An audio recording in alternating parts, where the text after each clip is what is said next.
Buenas tardes, señoritas. Damos inicio a la clase del día de hoy.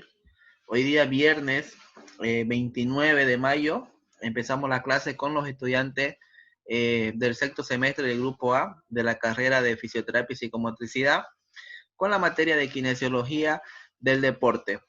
Ya hemos ido hablando, sé que ya esta semana, este lunes 1 de junio, empiezan sus parciales. Ya no he querido quizás sobrecargarlo más con otro tema más, sino esta clase del día de hoy, la clase de esta clase y la subsiguiente que vamos a pasar después en el segundo periodo, a las 3:30, vamos a hablar sobre dos casos clínicos, donde ustedes ya, creo que también en otra materia también han estado viendo casos clínicos, pero relacionados a su materia. He visto que también en órtesis y prótesis con el licenciado Daniel han ido hablando un poquito sobre los casos clínicos. Es lo que nos interesa, es lo que nosotros vamos a ver en el día a día, es nuestro examen de grado, nuestra defensa final para poder graduarnos. Entonces creo que esto para ustedes tiene que ser rutinario, ver el día a día de las lesiones en casos clínicos, tratar de llevarlo a la realidad para que ustedes puedan aplicar todo el conocimiento que ya tienen desde el primer semestre hasta el día de hoy, hasta, pongámosle, ya estamos finalizando casi el sexto semestre, están ya más de la mitad de la carrera. Usted ya tiene que ser eh, bien observadores, bien clínicos, por ejemplo, se podría decir, para que puedan ustedes defender una patología, un caso clínico, y es lo que van a defender ustedes más adelante cuando estén a punto de graduarse para ser profesional. La modalidad para graduarse, perdón, es un examen de grado, y eso lo tienen muy claro ustedes. El examen de grado es defender una patología, es defender un caso clínico, y es sencillo, ¿sí? No tengan miedo, apliquen todos los conocimientos que ustedes ya tienen, y esto van a ver que mientras los docentes le vayan dando más casos clínicos a ustedes, pues esto va a ser algo rutinario que va a ser el día a día, y pues van a ser ustedes cada día mucho mejores, ¿no? Bien, en el día de hoy vamos a ver casos clínicos entonces en lesiones deportivas. Bien, veamos el primer caso. Paciente Mario Gutiérrez, de 27 años de edad, ingresa, ¿no?, al gabinete, y este es el motivo de la consulta, que nos hace un relato y nosotros escribimos algo bonito dentro de la historia clínica, que la historia clínica ustedes lo deben manejar muy bien, por ejemplo. Entonces, ya el paciente nos contó todo un relato y nosotros escribimos más o menos algo bonito así, ¿ya? Paciente refiere dolor pungitivo e inflamación y edema en la parte anterior de la rodilla derecha hace aproximadamente 7 días de evolución, debido a un traumatismo directo practicando una disciplina deportiva. No ha recibido atención médica, solo se automedicó con algunos AINES, disminuyendo el dolor, y se realizó un vendaje compresivo, pero el dolor, la inflamación y el edema aún persisten, ¿sí? Ahora, ¿qué es lo que nosotros tenemos que hacer en este caso? Yo les pido realizar un diagnóstico. Ustedes saben que el diagnóstico es la patología, es lo que tiene mi paciente, ¿sí? ¿Cómo llego a este diagnóstico? Voy a llegar mediante pruebas exploratorias, ¿sí? Hago algunas pruebas exploratorias para poder llegar a un diagnóstico. El tratamiento que voy a hacer a corto, mediano y a largo plazo. Lo distribuyo de esa manera. Y al final, una vez que mi paciente ya esté rehabilitado, ¿qué recomendaciones le voy a dar a mi paciente para que no se vuelva a lesionar? ¿Sí? Bien, empecemos a analizar entonces el caso. Vamos a ir viendo acá. Vamos a ir subrayando. ¿Qué es lo característico de este paciente? Este paciente presenta dolor. ¿Qué tipo de dolor? Nosotros manejamos mucho o trabajamos mucho con el dolor. ¿Alguien sabe qué es el dolor? Lorena, Alison, para cualquiera de las dos.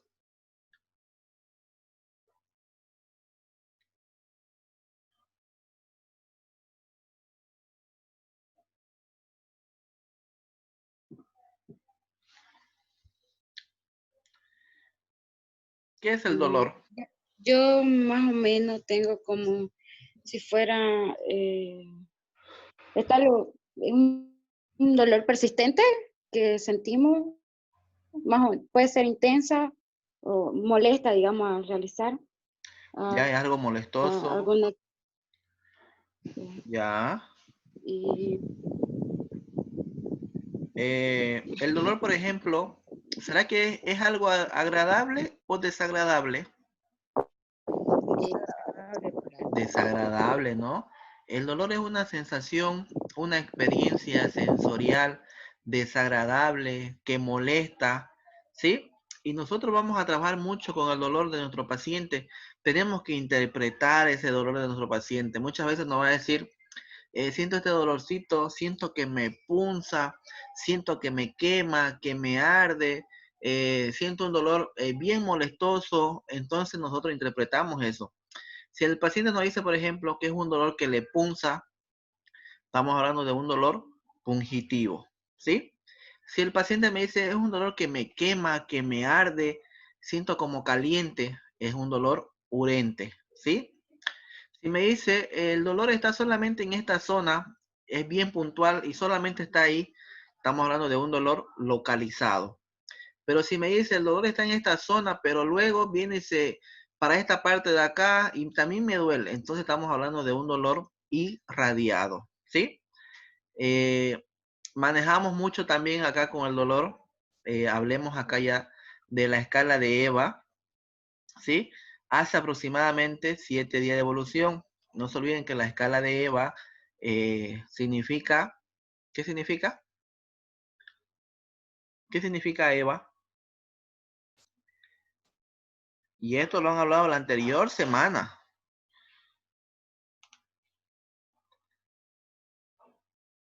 Significa escala visual analógica, ¿sí? Donde nosotros manejamos una tablita de 0 a 10, donde 0 no duele nada y donde 10 es un dolor insoportable, ¿sí? Y vamos a ir clasificando. De 0 a 3 hablamos de un dolor leve. De 3 a 7 hablamos de un dolor moderado y de 7 a 10 hablamos de un dolor intenso, ¿sí? Entonces estamos hablando 7 días de evolución de mi paciente. Y ya estamos de moderado a intenso, ¿no? Está con bastante dolor este paciente. Entonces, sigamos analizando el caso. El paciente presenta dolor. Presenta inflamación. ¿Qué será la inflamación? ¿Será algo normal? ¿Será algo anormal del organismo?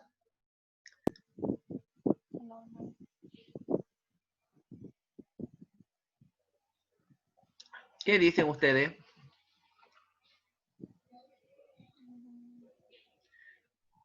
La inflamación es un mecanismo de defensa del propio organismo, ¿no? Es algo normal esto. Pero aquí tenemos edema. El edema es algo anormal, ¿sí? El edema es la acumulación de líquidos que hay en una zona. Entonces, este edema tiene que ser evacuado por algún lugar, ¿sí?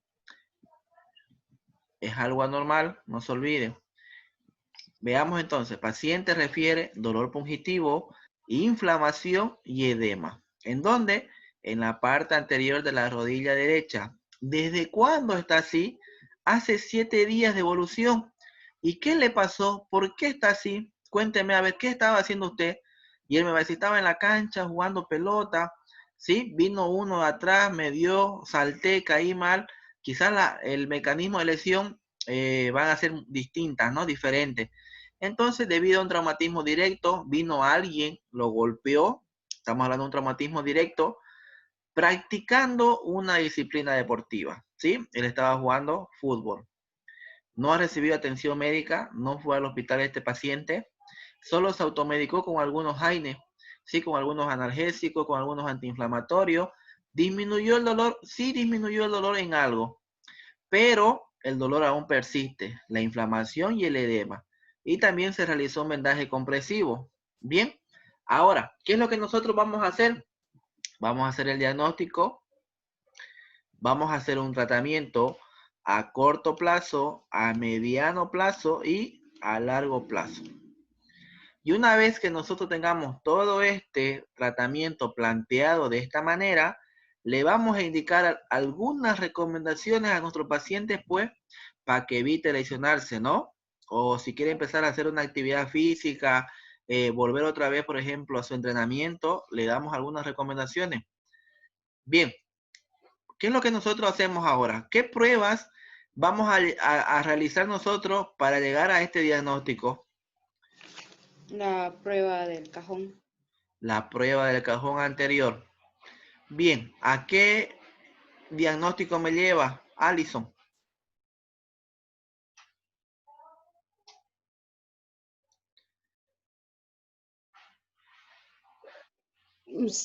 Puede ser los ligamentos. Ya, me lleva a una lesión de ligamento cruzado anterior.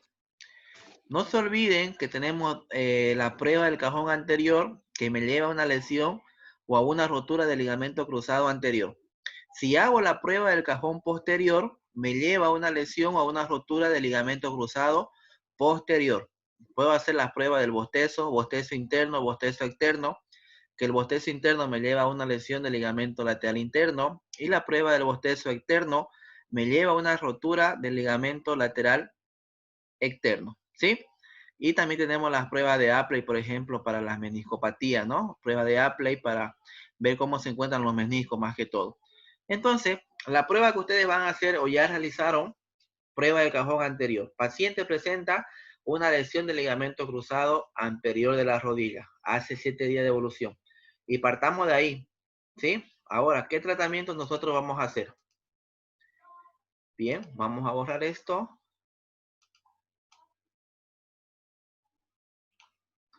Me imagino que a corto plazo sería de bajar el edema, la inflamación y disminuir el dolor. Ya, eso lo vamos a anotar aquí como objetivo. Aquí. Usted dice disminuir. Ya no utilicen este término disminuir el dolor. Veamos acá, inhibir mejor. Inhibir significa, por ejemplo, bloquear, eliminar. No se olviden que este paciente está bastante adolorido. Yo lo que quiero es bloquear y quiero eliminar ese dolor, ¿sí? Segundo, vamos a poner disminuir la inflamación. ¿Y el otro cuál era? Disminuir el edema, ¿sí? Bien, acá tenemos entonces 3 objetivos para poder trabajar con mi paciente. A corto plazo, mi objetivo va a ser inhibir el dolor, disminuir la inflamación y disminuir el edema. Ahora, ¿cómo lo voy a hacer? ¿Cómo planteo mi tratamiento a corto plazo? Yo acá puse algunas cositas, quizás ustedes lo vean de esta manera. Primero, reposo relativo, ¿sí? Hay que saber la diferencia entre un reposo absoluto y un reposo relativo.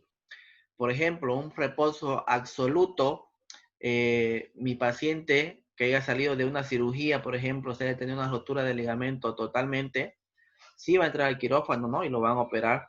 Entonces, en este caso, yo le voy a indicar un reposo absoluto a mi paciente, que no se mueva de la cama, que no se pare, que evite caminar, que esté durante una semana, quizás 10 días hasta que le retiren los puntos o algo, y le indicamos un reposo absoluto cuando es algo quirúrgico. Pero si no es nada quirúrgico, le podemos dar un inmovilizador, pero le indicamos también un reposo relativo. ¿Qué quiere decir esto? El reposo relativo no quiere decir que mi paciente va a ir y se va a echar todo el día y no va a hacer nada, no. También puede estar acostado en cama, puede hacer sus actividades de la vida diaria, pero con mucho cuidado. Por ejemplo, que me evite subir las gradas, subir los escalones, bajar las gradas, caminar mucho, por ejemplo. Entonces, esas cosas que me llegue a evitar, ¿sí? Entonces le indicamos un reposo relativo para cuidarlo al paciente. Rayos infrarrojos. Quizás el calor superficial esté muy, ya no se lo utiliza mucho. Quizás un equipo que ya no lo estén utilizando muchos colegas, muchos fisioterapeutas, pero yo en algún momento sí lo aplico porque es un calorcito superficial, es un calorcito agradable, que gusta, que quiere sentir el paciente más que todo por ese efecto placebo que da el calor. Entonces sí lo indicaría, por ejemplo, ¿sí? Para provocar, por ejemplo, no se olviden que el calor trabaja sobre el dolor, sí, pero quizás sobre la inflamación no, ¿no? Entonces buscaremos otras medidas alternativas para poder trabajar esta inflamación, quizás la crioterapia, el hielo, para poder ir trabajando la inflamación, ¿no? Aplicaría TENS. ¿Qué significa TENS?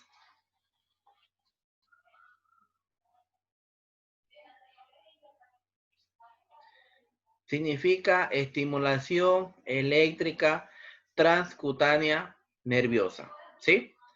¿Cuál es el principal efecto fisiológico del TENS? Inhibir el edema, el dolor. No se olviden que el TENS solamente trabaja sobre el dolor, ¿sí? No. Ese es su principal efecto fisiológico del TENS, solamente producir analgesia. Bien, por ejemplo, acá ya hablaríamos un poquito también sobre los baños de contraste.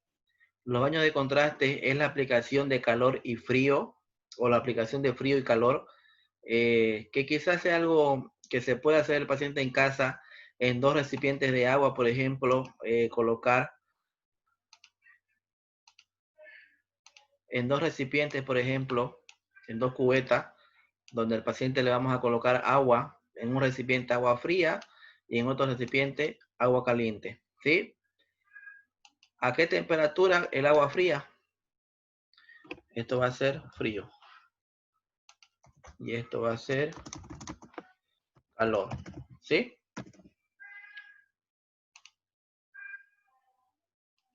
Echamos los cubitos de hielo al recipiente, a la cubeta donde está frío, a una temperatura quizás acá de 12 o de 14 a 16 grados si ustedes quieren, ¿sí? En cambio el calor a una temperatura de 37 a 40 grados, que son calorcitos más agradables, por ejemplo, ¿sí? ¿Qué es lo que me va a provocar en el frío? ¿Cuánto tiempo de aplicación hago el frío? 2 minutitos de frío y de calor entre 5 a 6 minutos de calor, ¿sí? ¿Con qué objetivo? ¿Qué finalidad? ¿Qué me provoca el frío? ¿Cuál es el efecto fisiológico que tiene el frío? Disminuir la inflamación. Disminuir la inflamación, también es un vasoconstrictor, ¿sí? Me provoca vasoconstricción. El calor me provoca vasodilatación, ¿sí? Entonces, el frío yo lo voy a colocar con el objetivo de provocar una vasoconstricción. No se olviden que el frío también es analgésico, es antiinflamatorio. Y el calor es analgésico, es relajador muscular y también me provoca vasodilatación. Más que todo esta terapia dura aproximadamente 30 minutos, dura bastante tiempo y es algo que se les recomienda al paciente para que se lo pueda hacer en casa. Sí, los baños de contraste, yo le explico a mi paciente, usted en casa se va a colocar 2 recipientes con agua, un recipiente con agua fría, el otro recipiente con agua calientita. Usted primero va a introducir su piecito en el agua fría durante 2 minutitos, luego al agua caliente durante 5 a 6 minutitos y repetimos más o menos entre 5 veces aproximadamente, ¿sí? O 4 veces si ustedes quieren. Y hacemos los cálculos, ¿no? Si hacemos 5 veces, por ejemplo, 2 por 5 en agua fría son 10 minutitos. 5 por 5 son 25 aproximadamente, ¿no? más o menos entre 30 a 35 minutos una terapia de baño de contraste que se puede hacer en nuestro paciente. Bien. ¿Qué más le podemos indicar? Quiero trabajar sobre el edema. ¿Qué corriente ustedes estarían indicados para poder trabajar con este pacientito?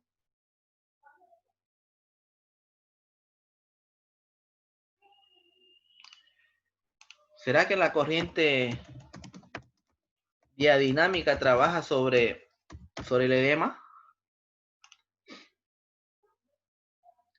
Por ejemplo, las corrientes diadinámicas tienen un efecto bien potencial sobre el edema.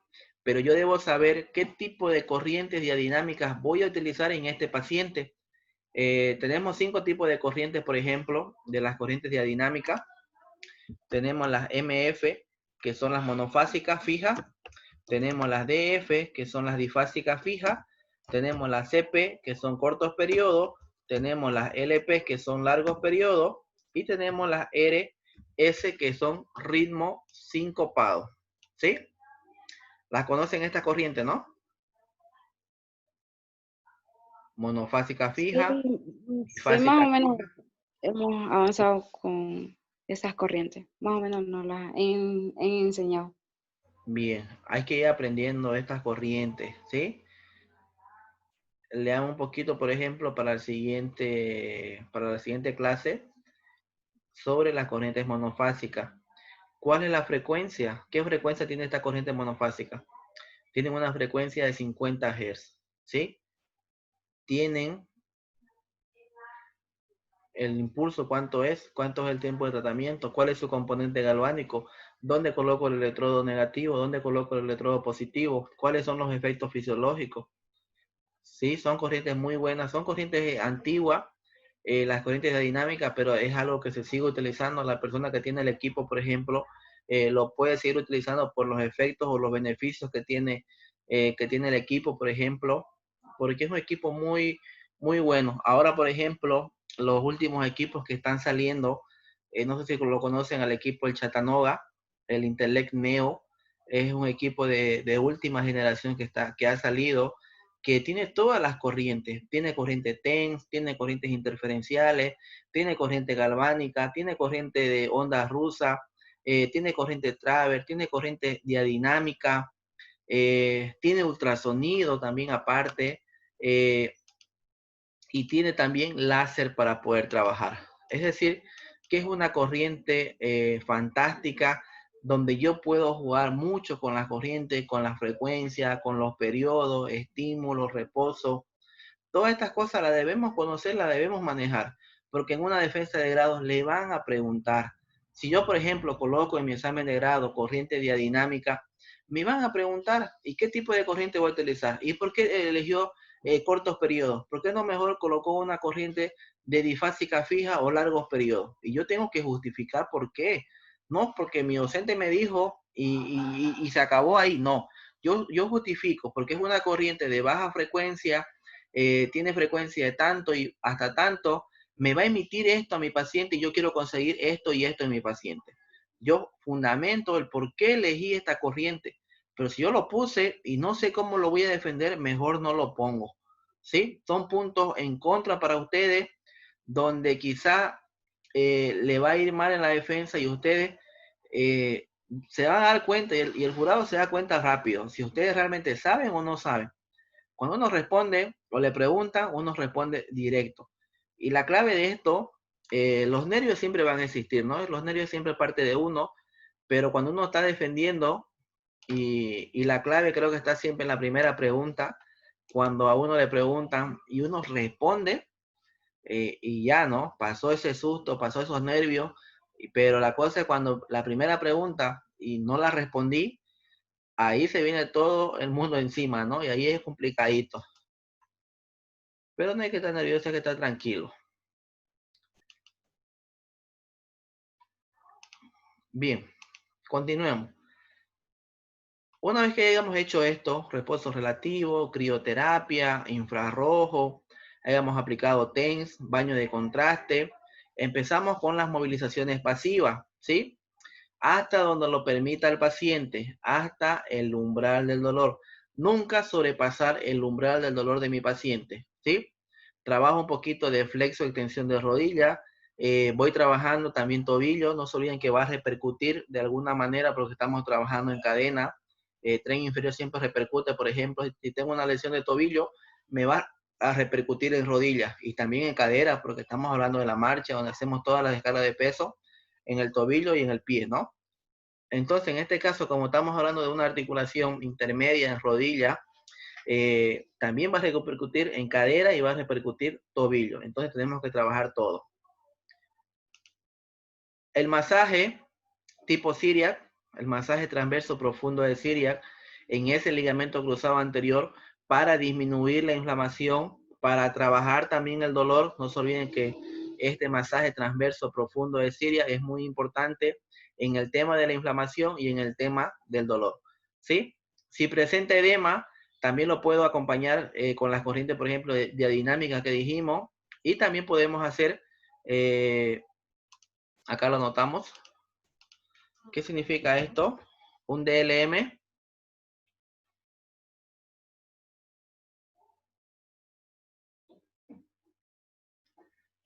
Drenaje linfático manual.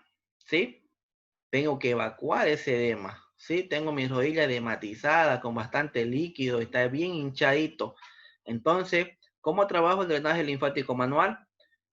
Tengo que primero abrir los ganglios. ¿Sí? Esto se ve en masoterapia. Ustedes ya llevaron maso. Tengo que primero abrir los ganglios. ¿Dónde tengo los ganglios en miembros inferiores? Tengo ganglios a nivel de la parte flexora de la rodilla, a nivel del hueco popliteo, abro esos ganglios, tengo también ganglios inguinales a nivel de la ingle y abro también esos ganglios antes de empezar a hacer el drenaje linfático manual. Y luego ya empiezo a hacer ese drenaje, ¿no? Ese tipo de masaje, caricia, son roces, es algo que no tiene que doler, son suaves las caricias, pero siempre este masaje lo voy realizando hacia arriba, hacia el nivel de los ganglios, ¿no? Si empiezo de la rodilla, pues me voy hasta la parte anterior del muslo y voy llegando hasta la ingle, ¿no? Y todo este líquido, por ejemplo, todo este edema va a ser evacuado a través de la orina. Pero si no abro los ganglios, es muy complicado que pueda drenar este líquido, ¿no? La corriente sí me ayuda, pero también yo lo tengo que acompañar de algún drenaje linfático manual. ¿Bien? Sí, ¿Qué más podemos hacer? Una vez finalizando todo esto, hayamos hecho la aplicación de los equipos, movilizaciones, ese poquito de masaje, por ejemplo, del masaje o del drenaje linfático, hacemos un vendaje compresivo. ¿Sí? ¿A qué me ayuda el vendaje compresivo, señorita? ¿Cuál es el objetivo? ¿Cuál es la finalidad de provocar o de realizar un vendaje compresivo?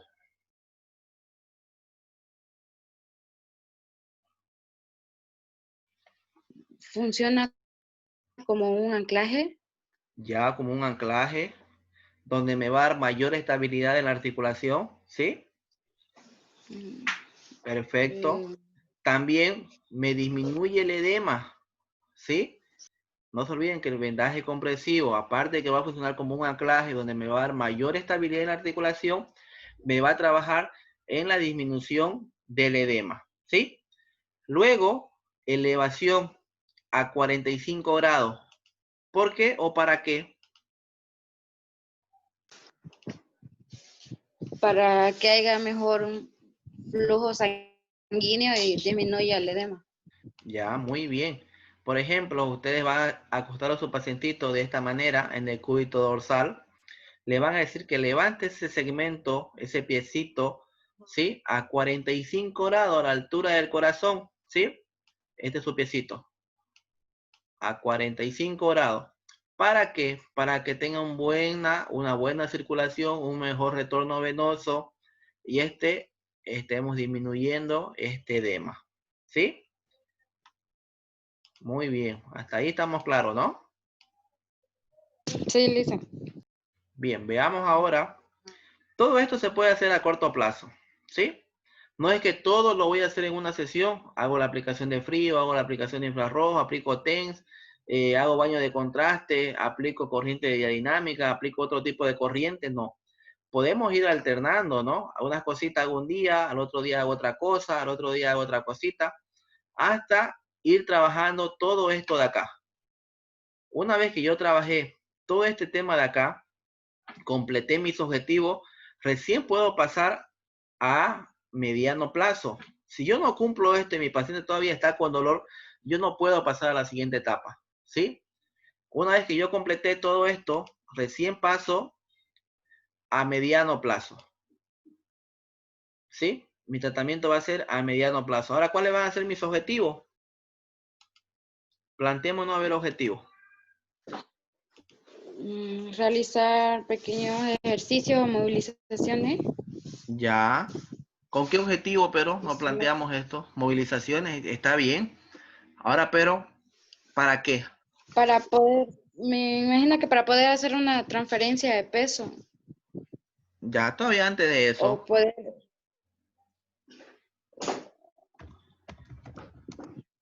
esto será recuperar AMA. ¿Qué significa AMA?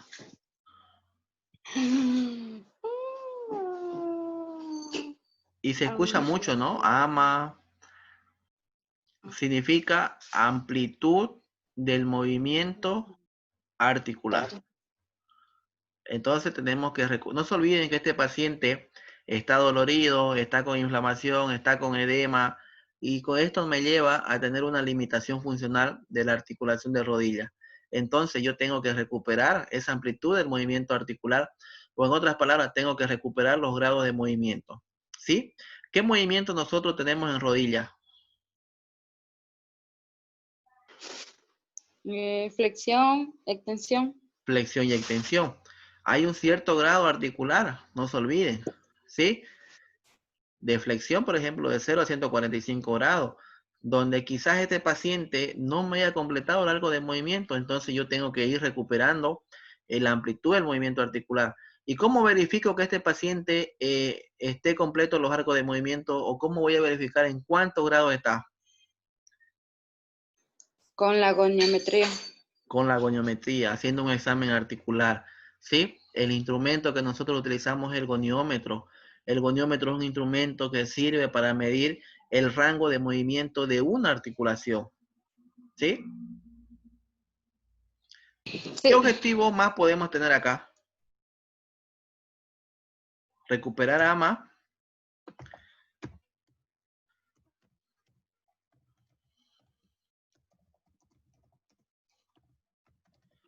regeneración del tejido. Tenemos que regenerar este ligamento. No se olviden que hubo una rotura de ese ligamento parcialmente, ¿sí? Entonces tenemos que regenerarlo. Bien. No me gusta, por ejemplo, yo cuando estoy en la defensa de grado, y quizás ustedes me han visto en la universidad, y yo soy siempre el que más pregunta, por ejemplo, y los molesto mucho a los estudiantes, o a los estudiantes, por ejemplo, de la Tecno-UNE, que siempre había defensa sobre examen articular y examen muscular. Los molesto bastante, eh, porque quizás no dominan muy bien ese tema de la goniometría, o lo dejan pasar, digamos, ¿no? Y yo, por ejemplo, no, es algo que yo no dejo pasar. Y el tema, por ejemplo, de las corrientes, es mucho que yo lo molesto, por ejemplo, con los equipos de baja, de medio, de alta frecuencia. Si pusieron el equipo, les pregunto bastante. Y si no lo pusieron, también les pregunto. Así que hay que estar preparado para todo, ¿sí? Entonces, quizás el estudiante pone muchos objetivos y quizás con la poca información que tengan no puedan llegar a cumplir. Para mí, a veces mucho es menos y a veces menos es más, o a veces menos es nada tampoco. Entonces uno tiene que ser bien, ¿cómo le puedo decir?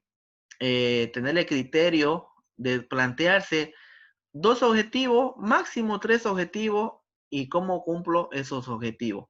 Si yo tengo la cosa bien clara, no voy a tener ningún tipo de problema. Bien, bien, ahora a mediano plazo tenemos nosotros 2 objetivos. ¿Cómo cumplimos esto? Veamos entonces, pues.